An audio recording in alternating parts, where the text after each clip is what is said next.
Said Health Report. Health Report.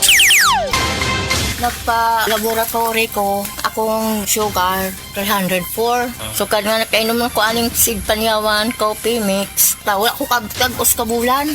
Ba, sugar ko gusto, 117 na lang akong sugar. Kanira akong gi-maintain, seed panyawan, coffee mix. Rosemary Kalumba, 61. Kalag-kalag, Ayongon, Negros Oriental.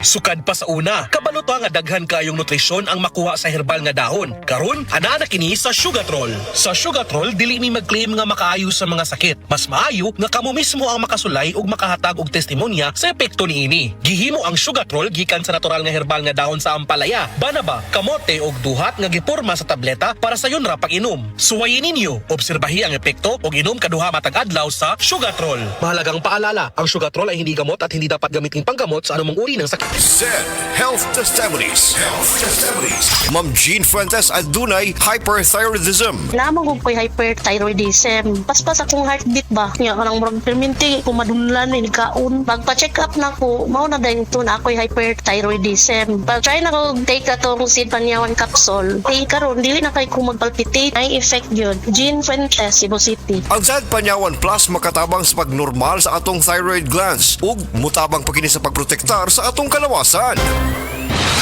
Balita! Di ba sidunggan sa PRC ang Asian College of Technology isip top 3 best performing school sa tibuok Pilipinas sa Teachers Board Exams o top 10 sa Nurses Board Exams. Kanindo di ay sa ACT man no? Barato ang tuition fee. May 100,000 pesos ka scholarship agyud ang matag estudyante sa criminology, nursing, IT, engineering, education, HM, tourism ug business. Ug libre pa gyud ang senior high school sa ACT. Si Kuya Rexy kami mo ni-graduate sa ACT. Dako na kay sa Singapore. Basta tatag Asian College of Technology. Respetado sa Asia ug abroad. Gusto po na ako, si Junior, mag-criminology sa ACT. Sige ma, pa, di na may magdugay. Mo ato namin ni Junior sa ACT.